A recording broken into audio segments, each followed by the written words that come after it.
ना सारा ओकरा पीछे पड़ल बा रे बहन चोदवा। जब चुमही के बाद ओकरा के ले जाके कोना में चूम ले, निचला छेदों के चूम लिए कि तोरा मजा मिल जाई। कौन है ये लोग? कहाँ से आते हैं? जब जब मिले खालो तू भाग देवे के बेरिया धरेलु छावे त भाव खाती है तरे बहन चोदवा पटक के पेल दे।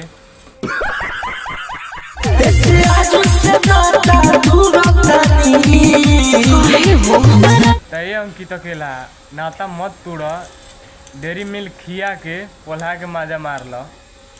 अच्छा जजनी हो खाए बाबू मन होखे त बोलानी हो रोतानी। बाह रे बाह भोसड़ी मन होखा त बोला निहुरा तानी तरे भोसड़ी निहुर जो वही खातिर नाराजे होता कि तोरा छेदा में अपन लबेदा डाले खातिर। अभी मजा आएगा ना भिड़ो। नाराज जनी हो खाए बाबू मन होखे त बोलानी हो रोतानी। तेरे भोसड़ी मन तो हमरो कहता, हमरो लोग आके निहुर जीते 4 बार पेल के तोर गड़िए फाड़ देती।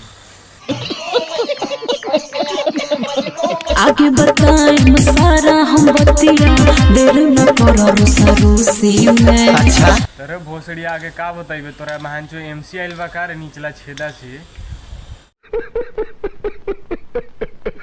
जैसे चाहे वैसे तू कला खुशी बा तुहरे खुशी में। तो का कहले है रे भोसड़ी की जैसे उसे कहला रे भोसड़ी लाड़ पर कुदा कुदा के पेल के मुँह दी रे दांते छियार के चढ़ देगी। मजा आया और मैं ये जो मजा है हिंदुस्तान के हर व्यक्ति को देना चाहता हूँ। जदे मदे म कोई हर साल देवेलु एगो चुमा लेला तू तो तारा साल देवेलु। त का कहला सर अभी चुमा खाली तरसा देती है पटक होकर बूढ़े चाट लो। वाह क्या एक्टिंग कर रहा है। जवानी के जो सखी से घूरा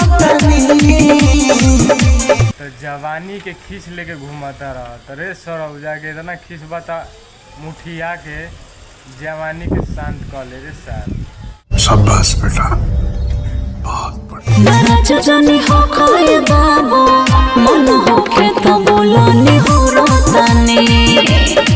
मन तो ओकर बरले बाहे करे जा कि तहरा गड़िया के सुखले लाड़ पेल के तहरा गड़िया में फाड़ दे। अरे कहना क्या चाहते हो?